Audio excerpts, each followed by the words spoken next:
your legs, someone my pump. You can strut your butt, let's rock. Getting it on under your rock. Flowing like a flame all through the night. My girl's insane, but it's alright.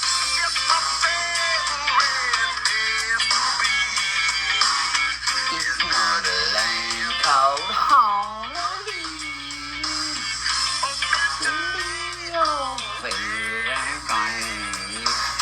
I want to be in the Pleiadians.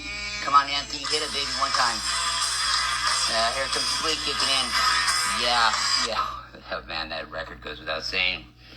Fucking that is what happens when you sing some shit in multidimensional 30 years ahead of time and you've got legends from every genre channeled into you. Yeah, what a blood sugar sex magic. That crazy record, man. The Pleiadians confirmed it for me years later. Told me, look, here's the deal with them and that album. Yeah, and I thought, no, I figured so. Even though I'd never heard that before, but I figured it was something like that. I mean, we won't get into that. I've talked about that in other episodes. I thought it would be good to give a quick talk real quick, get my thoughts out there on. I don't know if it's a problem or an issue that's getting better for Americans, or if it's, with everything going on, we really haven't paid attention to it. In my solo talks, I had talked about this subject a couple of times, and I've mentioned it before on air. America's, strange sexual hang-ups that we have with the, with sex. It's just our weirdness about it, that just like with a lot of other things, we're like the perfect contradiction to everything. I mean, on one hand, it's this taboo thing that, oh man, you gotta be real careful. You shouldn't really mess with, it's caught, be careful, wait till you're married, whatever, all that shit, right? Then on the other hand, though, it's this really exciting, it's a sinful thing, you didn't let so-and-so see that you were buying that magazine, did you? Oh, man, really, you watch that stuff? Oh, wow, well, there it is right in front of you at the store, but no, don't look at it, it's bad. I mean, fuck. It's no wonder we're a head trip over here. I mean, my God. Like in Scandinavia or places like that where, it's kind of like the opposite of America. In America on 8 o'clock primetime television historically, you can, for the most part, see somebody get their head blown off. I mean, they ain't going to show the brains go all over, but you get what I'm saying, right? People getting gunned down at will. Not a problem. Hey, that's cool. But I mean, if you were to show a naked part of a body on American primetime network TV, oh my God, call the police, call the DEA, call the FBI, call the CIA, call the ATF, call the SPC. Oh God, man, it makes me want to be one SOB. It's really weird. And then those other countries have a lot less higher of a pregnancy rate among teenagers, less rape, less just all kinds of shit, I mean, I know, God forbid it would be so boring that you couldn't see somebody get blown away on any given cop drama at 8 o'clock, 9 o'clock, or, 10 o'clock at night, right? Yeah, this whole guilt trip that's been put on, it's not just America, but America's just a big, like, kind of, cataclysm or colloquialism of it all. I mean, that's where it's at the most extreme. As far as on one hand, it's really this taboo, crazy thing that sells. That it's so cool and neat and like a drug. And on the other hand, oh God, it's the worst thing you could ever do. All in one. Hey man. Who said it? I think Cat Williams said it once, the comedian. In some of these places, man, America's just wonderful. And most Americans, it's just great here in America compared to other countries. Man, you know what, dude? This is the American dream. He's like, you just never know. You could be standing on the corner and find out you won the lottery, or you could get your head blown off all the same goddamn moment and back and forth again. Yeah, I mean, it's kind of like that, though. It just really... And America's got these weird hang-ups for shit like that. It's strange, man. It's this great thing, but oh God, no, don't do it. And I mean, the pleasure police are out in full force. I'm surprised we don't have one somewhere, like the actual pleasure police, just to make sure people aren't having too much fun. I mean, no sex after 12, no anything but the missionary position, anything, no doing it for anything but procreation. Man, people are fucking weird, dude, I'm telling you. Sex is it isn't even about with me, it's like, it's the energy behind it, and it's the, like the really intensity of making that bond with somebody, and, to me, and I'm going to sound like a pussy of a guy by saying this probably, but an orgasm is kind of it's fun, but it's anticlimactic kind of, because what that always meant to me is that if I was with a partner that I really liked, it meant that, that it was over for a few minutes, and I was just like, I just didn't want it to like end until like we just completely melted together as one soul, things like that. I think that's a little bit of wishful dreaming on my part. I sound like a sap for saying that. God, man. Dude, I hope my friends come and beat the shit out of me afterward for saying that. No, I don't. But I mean, yeah, it's a nice thought, but man, boy, they sure don't. American society sure doesn't want you to think it that way. But I think that as we awaken more as a society, and as older souls that haven't been to Earth and been tainted that much start being born into this existence, and so future generations will not have to have the shame and the guilt and the wonder and the insecurities. I mean, because it just breeds all kinds of shit along with it. I mean, man, it breeds. I'm not going to blame sexual assault on that, because people that do that are just predators, right?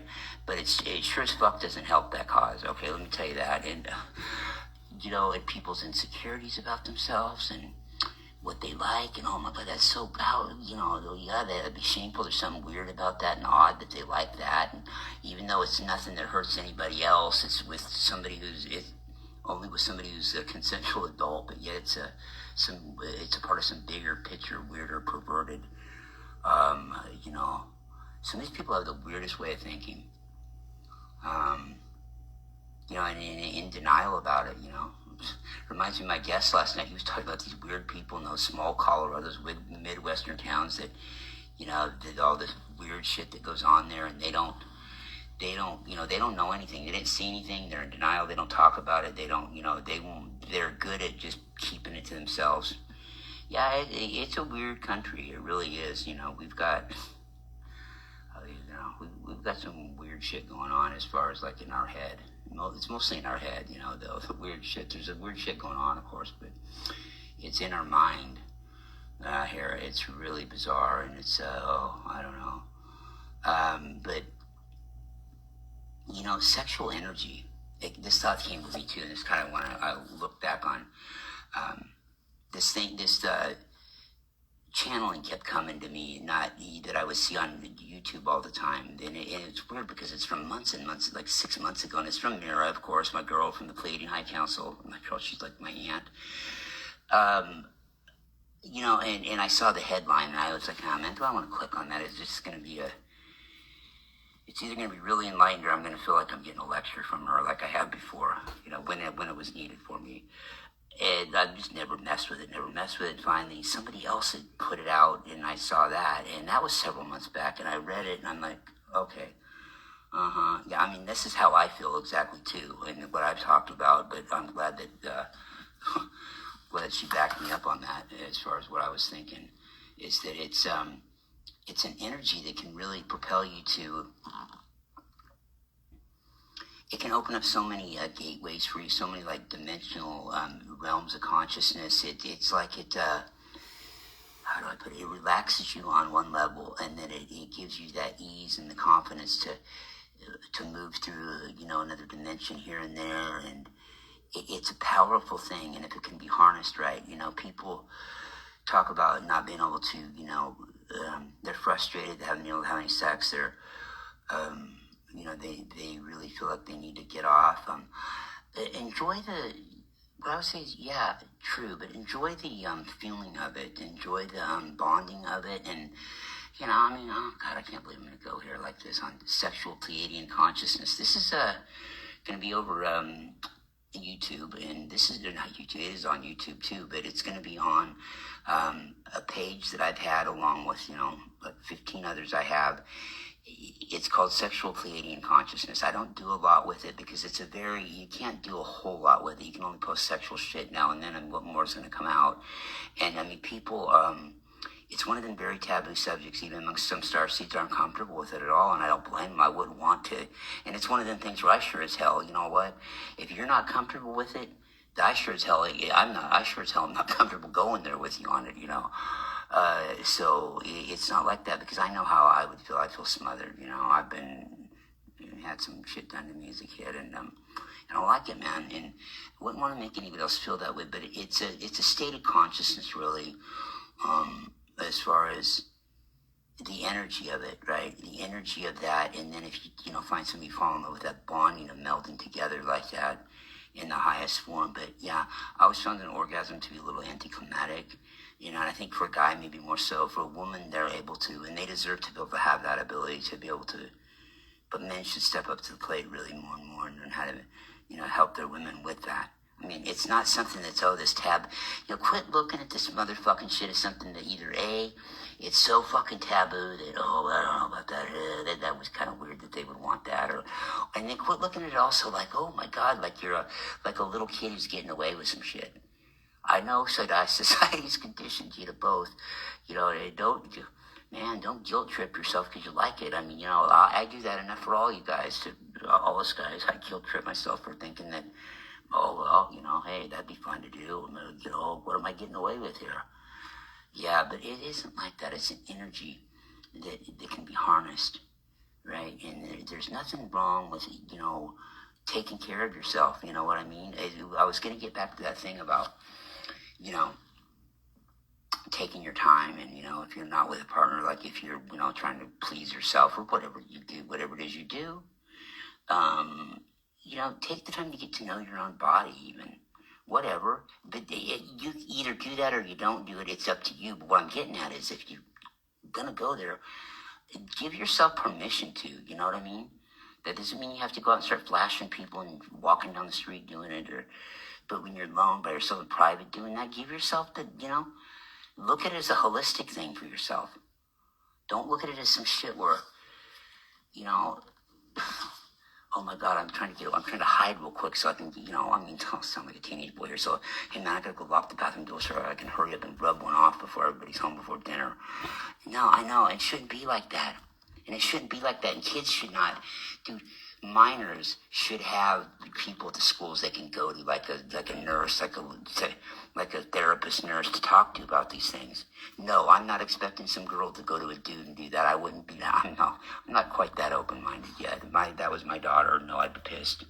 But what I'm saying is somebody who's not a threat, who isn't any kind of a threat, like a really enlightened lady, female nurse that's willing to talk to, a kid, or of either sex, as far as what their questions are, what they like, if it's, and reassure them that it's okay. They don't have to feel guilty about that stuff, that it's fine.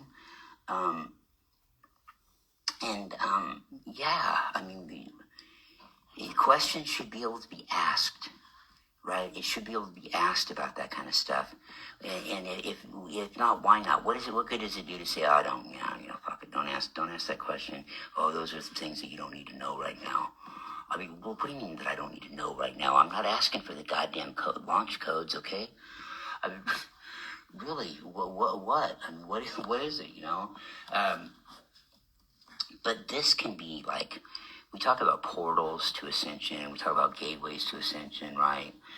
A lot of this stuff can be a powerful fucking, conduitive, to kind of, I'm looking at it like a visual, like a surfboard, like a, kind of surfing up a ladder, right? If that makes sense. Yeah, boy. Oh, I never did any LSD anyway, by the way. No, never, no.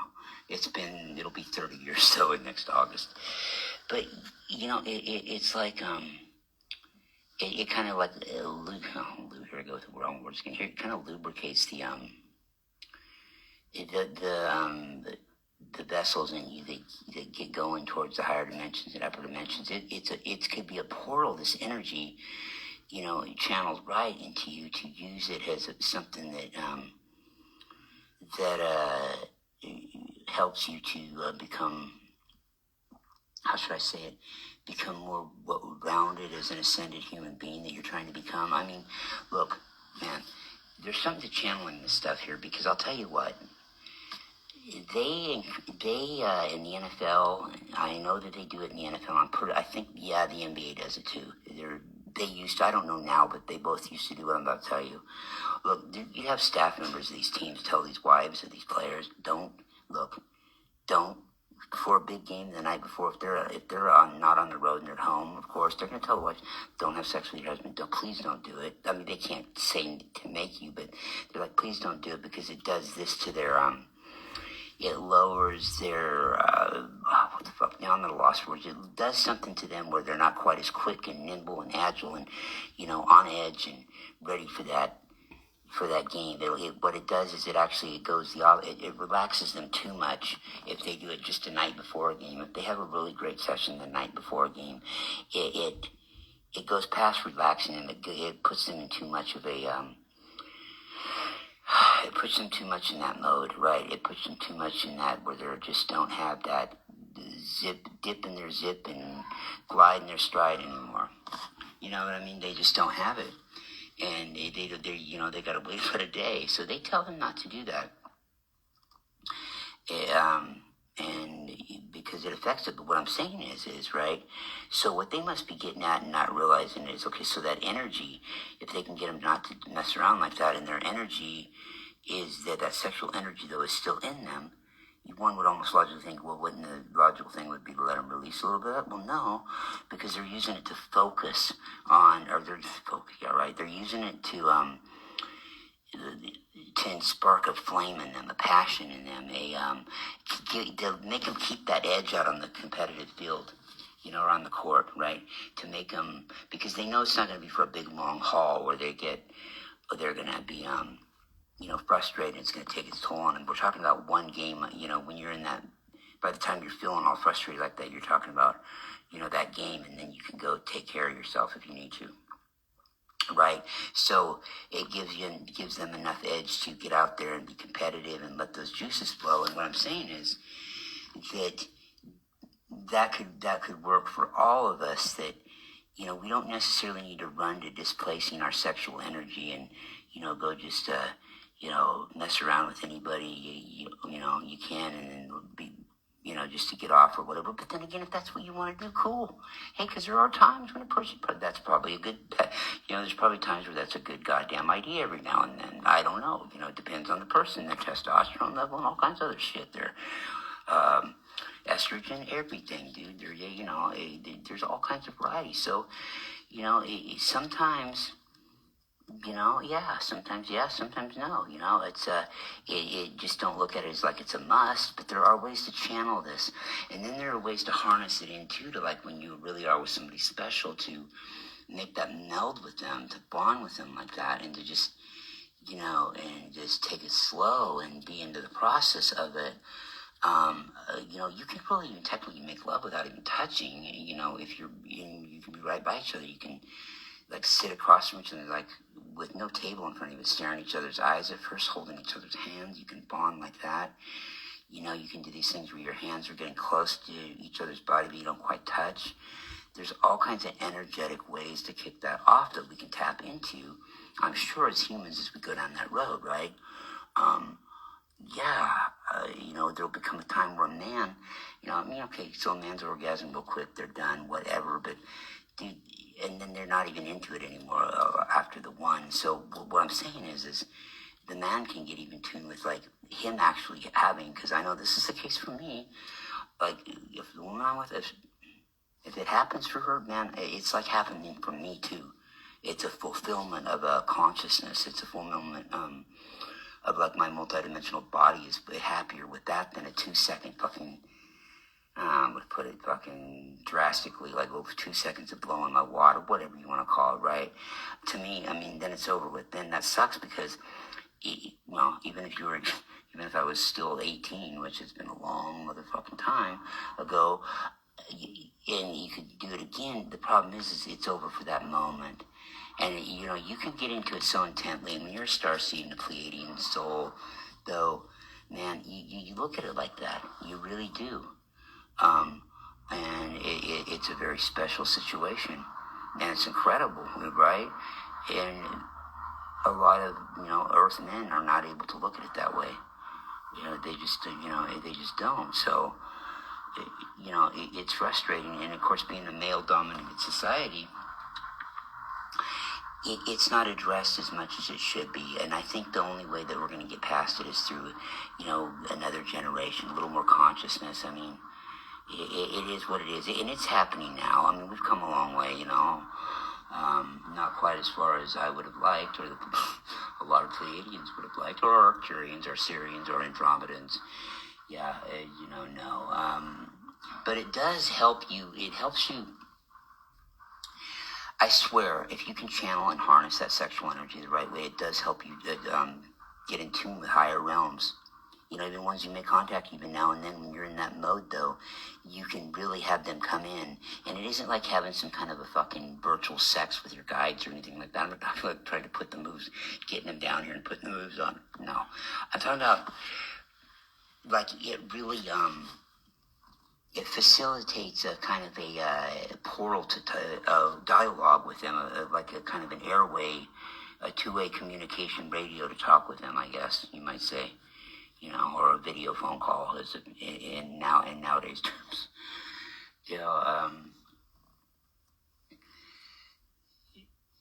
It really does bring together the fact that it helps us be, and I think it's one of them scenarios too. We talk about being a conduitive. I always tell people I'm a conduitive because that's what I am. I'm to bring people together and to be that link that just hooks somebody up with something. Even if you meet me for a second, I turn you on to this, or hey, here, why don't you read this, or why don't you, here, hey, meet this person, right? I'm a conduitive, and for me, the excitement is seeing, that work out where people were maybe, God, I had something to do with them knowing each other, or that, right? It's exciting to hook that stuff up. And we are conduitives as human beings just in general. We're natural radio stations, satellite type energies. That's how much energy our body emits. And also too is that, these things can be looked into. Like if people were to, man, I would love to have had a partner where like, okay, we talk about, like just really discuss without acting all coy about it, and oh, how dirty and perverted, or not dirty, perverted, oh man, it's such they having to act all the time like it's such some big thrill, even though it probably is. Just awakening to the realization that that divine essence of the bonding, that moving together, that the initial touching, the initial getting to know each other, the initial getting to then keeping it going by exploring and talking and going in and out of the dimensions with each other of what we like and what we want, and don't take a second for granted. Live in each individual second, and like just flow with it like that. Possible get into the what I've heard before framed as the cosmic orgasmic state. Ecstatic bliss, the onset, having it bring on, an onset of feelings that just kind of start traversing through your body, you know what I'm saying? I mean, to the point where you're like, okay, this is like electrifying. I got chills, it's electrifying, like the song says from Greece with Travolta and Olivia Newton-John. But I mean, in a higher consciousness formal way is what I'm getting at. I mean, but actually saying it, but actually knowing and understanding what it means, right? Yeah. And what that does too is it helps you become more in tune with an experience like that. It helps you to not be, to succumb to being misinformed, to not quite maybe to having doubting yourself, to, wondering, oh, is that what I really thought I heard? Or, am I really doing this right? Is this wrong or is this right? Because we've had, and I'll talk about this in just a little bit here. We've had, with this shit too, I mean, we've had mind control guilt trips put on us. Blaming them goddamn reptilians for it, of course, man. Hell no. No sex besides missionary position. No sex after 12 o'clock at night. No, No, nothing for fun. No fun. No, it can't be, because what happens is when you succumb to the thought that anything could be pleasurable, or when you succumb to the thought that, hey, a pleasurable feeling of any kind would be pleasurable, no matter what, or it could be pleasurable, that's not good. That means that you're being weak, and you're wanting to, man, what do you want? What do you want pleasure for? You're alive, for God's sake. Isn't that enough? You're in survival mode. Isn't that enough? What do you want more than that?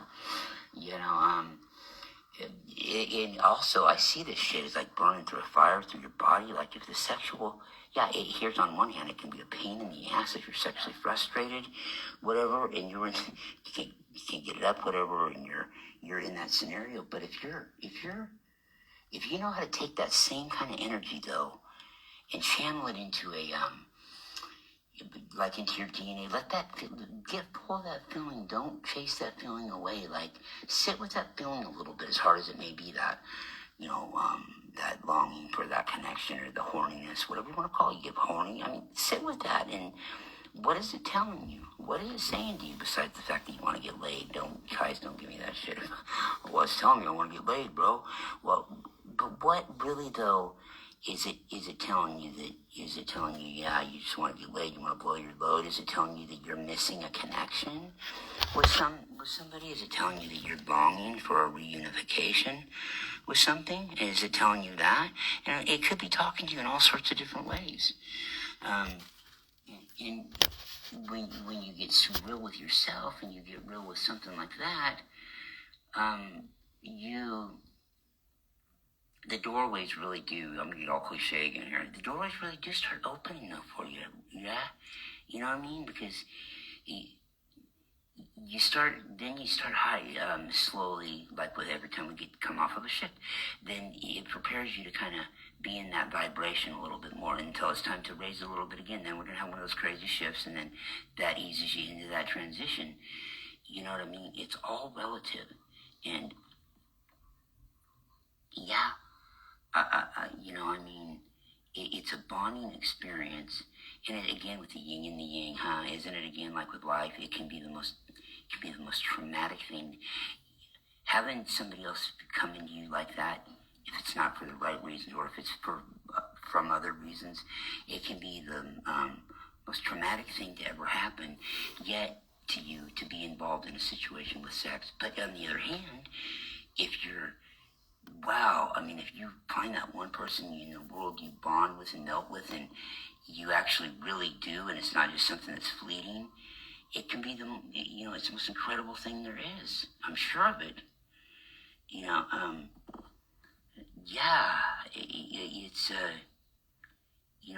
It's really wild, but it just seems to be that a lot of people miss the boat on it, and just don't try to stay in tune with those energies with each other.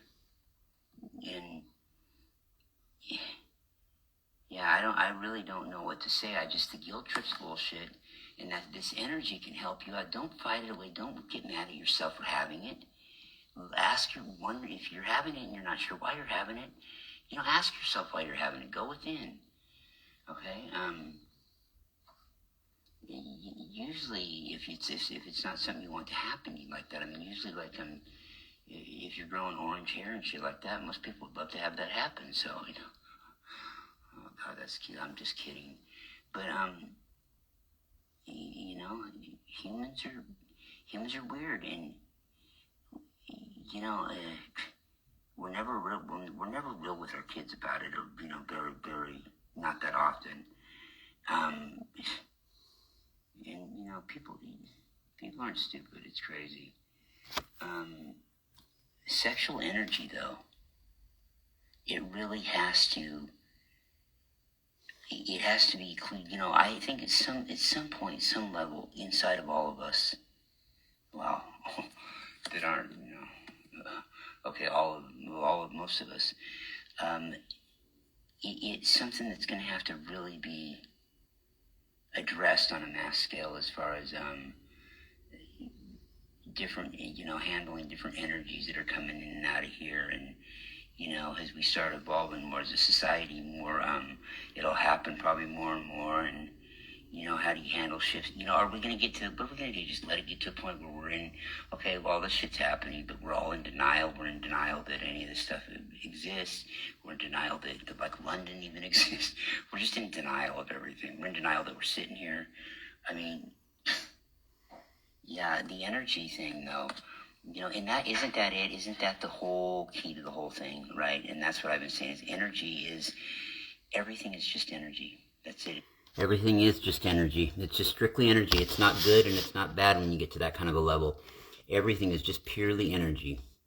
It's like in the cosmos, the nebulas, things like that. Everything is just energy, and it's kind of, everything's kind of built out of a plasma. It's like taking a whole bunch of water and splashing it with a little solidness.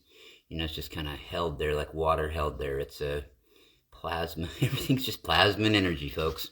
That's it. I mean, in the sexual thing, yeah, it's just energy too, but there are other ways, and when we start evolving past just thinking about what we like and what our partner might like, and and that's where we're at right now. We need to really start addressing things like that when we're with a person and being open about it and being willing to talk about, they always preach about communication, especially with a thing like sex. Talk it out, but talk it out in a way that, and I don't really know how possible this is when you're kind of in that mode and you're thinking about it, right? When you're with somebody you really like and you're thinking about like getting it on. It's hard to really put yourself in a mode where you're talking about it like you're planning a menu for the house for the next week, or you're planning what you're going to get at the grocery store, or you're planning what, the bills you have for next month, something mundane, right? When you're thinking about things like that, okay, you can be serious and talk it out, but I think there will come a day, and hopefully I'm right, where with the sex thing, where, people can sit there and talk about what they like, no matter what the hell it is, okay?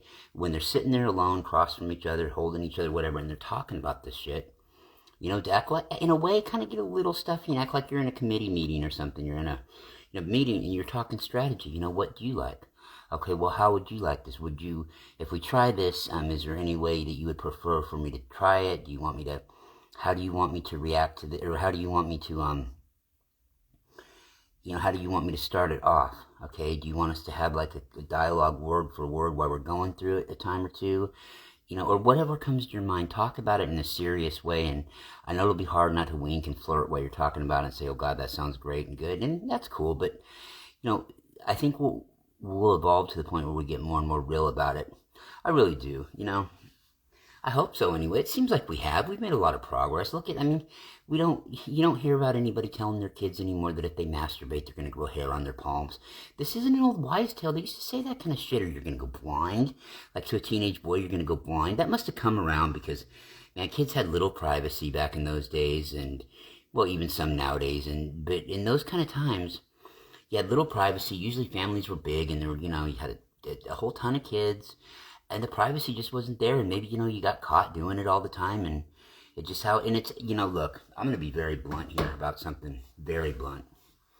About when I was a teenage boy, I'd say from the time I was 14, I hit puberty pretty late compared to most of my friends, but by the time I was 14 till I was about, oh shit, I don't know, 18, 17, 18, and a little bit after that, but it started slowing. From the time I was 14 till I was 18, look, I masturbated about 6 times a day, and that's not counting, the sexual encounters that I had, which weren't that many. I only had about, from the time I was 14 till the time I was about 20, I only had about 65 sexual encounters. That's it. And they say 65, yeah, that was nothing compared to my homeboys. They had hundreds. The next closest one to me was like 300, and then 500, 600. Seriously. Yeah, I was like the guy with nothing. About 65 of them. With I don't know what, maybe 15 to 20 different people, I don't know. But that was, like I said, that was nothing comparatively at all. Back in those, nothing. And I probably masturbated about 6 times a day, 7 sometimes, until it slowed down when I got older. And keep in mind, I didn't have a big drive at all. Not really at all. Not really. No. Not even. Because of what happened to me when I was little. I've had impotency issues my whole life here and there. Mostly now, instead of now and then, mostly now and now then. Had to use a shot before down there. Viagra, Cialis wouldn't work. Yes, I do have 2 biological sons. And a daughter we adopted when she was, 5 months, because we didn't want to. Well, I certainly didn't want any more, really. But I did want a little girl, but I didn't want to have another boy, and I'm sure that's how it would have happened. I figured I was on this kick where 2 was good enough anymore for a modern family, unless you adopted. Then it was okay, because you were spreading the love out. But it was a problem for me, okay? But what I'm saying is me having a low drive like that, right? I can only imagine the frustration that's built up, and you're telling these kids are going to grow hair on their palms, guilt tripping them. I don't know where this shit came from. I really don't know who, somewhere back in antiquity, way the hell back, somebody, and they talk about it being a reptilian mind control over it, and it's got to be something like that, a head game trip, because, you know, who in the hell was somebody just hated sex so much that they thought that anybody that had a desire for it or a thought for it was bad, and you should only save it for marriage? And I mean, what you save it for marriage? What tell you sign a contract, a marriage contract? You know, marriage I think is wonderful, but then here's the problem with marriage. I see these people. Oh, fuck, man. These wedding, you know, reality shows. And, you know, I know that's TV, but it's not really, because I've seen this shit in real life. You know, oh, it's my day. It's my special day. You're going to fuck up my day. Doing whatever you got to be perfect for my day. Great, I understand. I hear you. It's a special day. But you're going to do this 2 or 3 more times in your life, probably? Probably. More than likely. Don't tell me, oh, I've been married my whole life and my parents were together forever. Great. God, hey, go. But what I'm talking about here is the average, okay? The average person does not get married once when they're young and stay married their whole life. It's just not in the statistics. Over half the people don't. And I still think that statistic is low. You know? But it just doesn't... I think we're going to evolve past the point of marriage. What I mean is we're not going to decide that a bond isn't sacred, because it is. But I think we'll get past that notion of a contract like that. Okay, now what I do agree is there'll be contracts for, like, you know, your personal assets and stuff like that. Of course all that will be, you know, taking in what you had coming in, what you make when you're there together. Yes, of course that'll be talked about and settled and all that good stuff, all that fun stuff to deal with, right? But this, oh, we're going to have to go down to the courthouse and we're going to have to officially make it together, like I think the title of it will change or something. And it's not that, you know, we're losing our values and all that shit. It's just we evolve, okay? We evolve, and even, let's face it, people, even if this was the greatest wonderful thing to do ever, this marriage thing, right? If it was, and I like it, I'm an old fuddy-duddy, I think it's cool.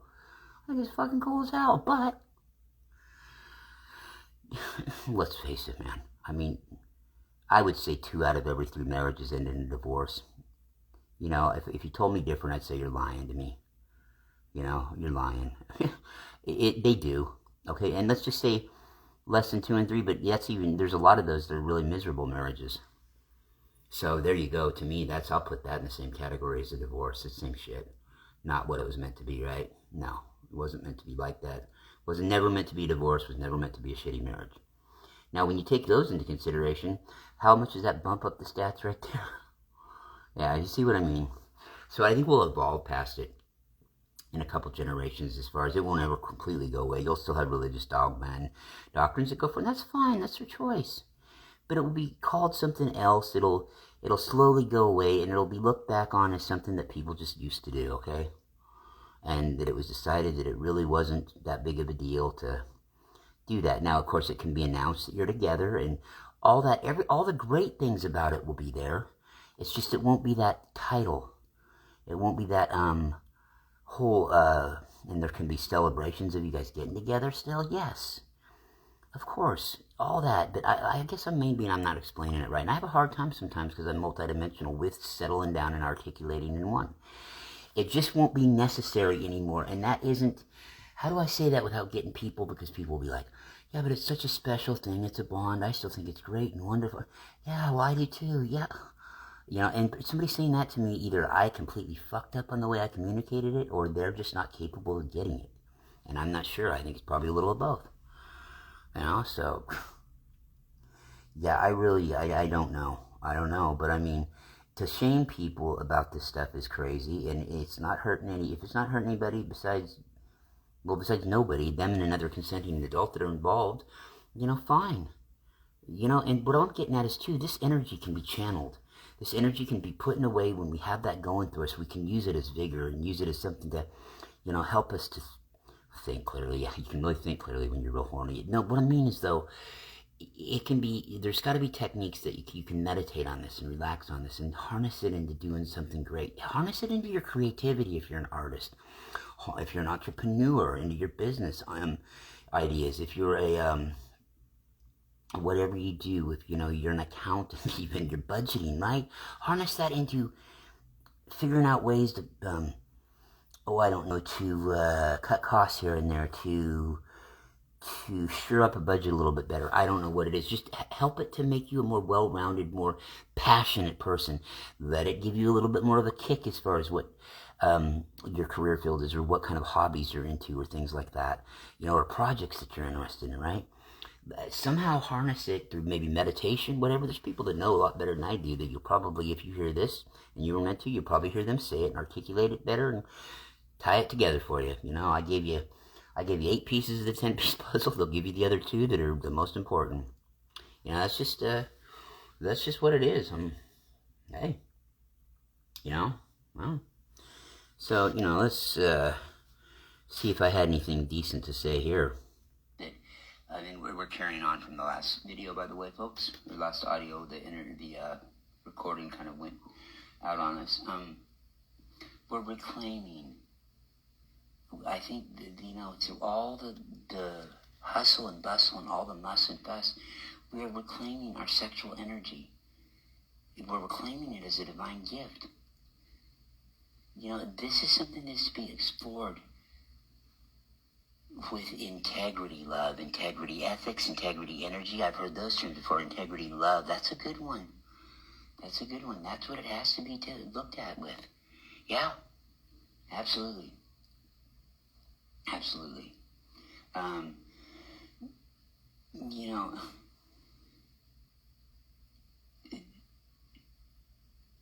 And I think that it's important too that if you look into the stuff like that, that you're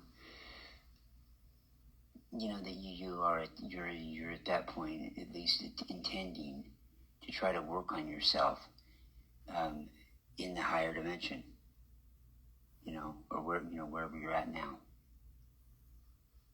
And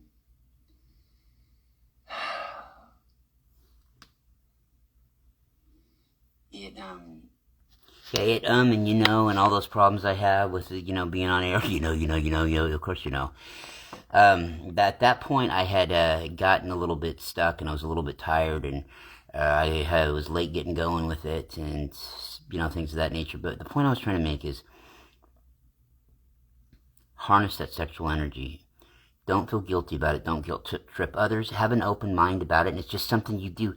Really, I'd rather have society look at it like it's something, just some thing that you do, like I don't know. I'm gonna give a gross example, but something you do, like maybe washing your hands before you eat, washing your hands after you eat. Something you do, like I was going to say, going to the bathroom, but not quite like that. I'm not trying to dole it down like that. It is something exciting. It is something wonderful. It is something really neat, but it doesn't have to be built up to the point where it's something you got to wait for marriage. And oh my God, when you have it, it'll be so mind blowing that you'll fly on purple and tie-dyed unicorns into a iridescent, translucent rainbow. Don't build it up like that, my God, because if something, you may have an encounter like that in your life, but you'll have it when you have it. Don't build anything up to be that before it does happen. Don't buy the house before you hear about it and see it. You know what I'm saying? Here, I got one. I got a bridge for you. I got a bridge for you right in the middle of the Midwest that goes over 2 connecting oceans.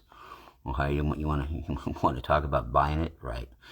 So, that's it. We have been mind controlled, to say, by the reptilians a million times.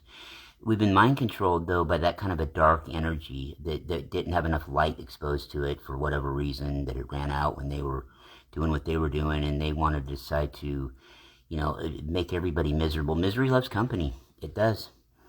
It really does. And not even, most of the time it's indirect. Like, I don't sit there when I'm miserable, which is quite a bit, to be quite honest. I don't sit there and intentionally want anybody. I really don't want anybody with me to be miserable. But at the same time, I can be one miserable, grouchy son of a bitch to be around. You know what I mean? If you were around me, right? When I'm that way. I won't really attack you, but I'll get pissed off and be like, just, whatever, be short-tempered and just not very fun and nice to be around. And what I try to explain to people is that, look, it's nothing personal, okay? That's just how vent and do things, all right? Sometimes when I'm really, really miserable and something's hurting me and I'm feeling really down, I might just say, and really, it's mainly to people that are close to me sometimes, I just get mad and get pissed off, but I'm, kind of used to that, kind of growing up. I didn't have a lot of rules, didn't have anything like that, and once I'd push my parents to the brink, sometimes they would just be like, they'd get mad and snap, and they wouldn't hit me, or I wouldn't get in any trouble, but it was just the sharpness of their tongue that would bother me, yeah, so it's work on it. Don't look at sex as like something that you should really feel sinful about, or whatever, whatever you like. Hey, we're all unisexual beings in the higher dimensions. I truly believe that. I truly believe that at the end of the day, we're all melded together as one. And I mean way up in the dimensions, right? There's all these things to experience and go through first. But eventually at some point, all is one, right? We are all the creator. We're all the creation. How is that possible? Because we're all of it. How is it possible that every cell and organ in your body is you? How is that possible? Because it is you. Same damn thing. Same that thing. It's the simplest thing you could ever imagine, yet it's so complex, right? Like the golden rule. Could you imagine if we just said, to hell with all this talk, and everybody was going to, everybody on Earth tomorrow was going to live by just the golden rule? Okay, along with do unto others as you would do yourself. Along with being put yourself in like a moment in time in your life where you were in a good mood and, you're happy, things were going okay, and you were just kind of, at peace, right? Now, along with being in that mode, practice the golden rule. Now, if everybody had those two things going for them, they would solve everything. I mean, that sounds kind of like a fantasy, but really, it wouldn't be. If just those two things could come together, that's it. That's it, period, point blank. We could move on and start really expanding as his race. We could really start taking our place in the stars among the other, star systems. And they still have their issues too, okay? It doesn't stop here. But when you have a lot of these initial little chicken shit things solved that we go through here on Earth, man, hell, it's a great start. Anyway, I'm Rockin' Larry Locken, and that's about it. You can reach me at Rockin' Locken social media outlets. Boy, we're going to go back through that game again where I can't get that right. That is why, after those 8 shows that I couldn't remember what the hell it was at the end, that's why I also named it on a secondary name. It's also called the Larry Locken Network. It's a page on Facebook. I think you could probably even get to it if you're not signed up for Facebook, or maybe you can't. I don't know. But if you're not, I also put it in the description everywhere you can find me. All the YouTube channels, all the, the 5 of them that are there. I figured might as well use all 5 since that's what they gave me. And the Facebook pages. And my name, Larry Locken. There's probably 2 of us that'll spring up if you type in my name, LarryLocken. One of them's a gray-haired, really nice-looking, dapper gentleman with gray hair and glasses and a beard. That's my old man. That's Larry Sr. That's Rockin' Locken Sr. I think he rocks a little bit more than I do, even still to this day. He's pushing 80 here. But, I'm the guy with rainbows shooting off of me. I'm the guy with the rainbow colors, and I had to tell the story earlier to somebody about how that picture came about with all those rays shooting off me onto that driftwood. And I'm not going to go into it here. I'm going to get off here, but the story's out there. It was very, very, very, very bizarre how I was even there. Strange as hell. But anyway, that's it. Rockin' Locken, and I am out, bout, wout. Yeah, and if I don't hear from you, or if you don't hear from me in the future, you'll hear from me in the pasture. But all at the same never beginning nor ending now moment of all that ever is, was, and ever could possibly be in the entire existence. We're going to play this game and getting out of here. Okay, X. And now...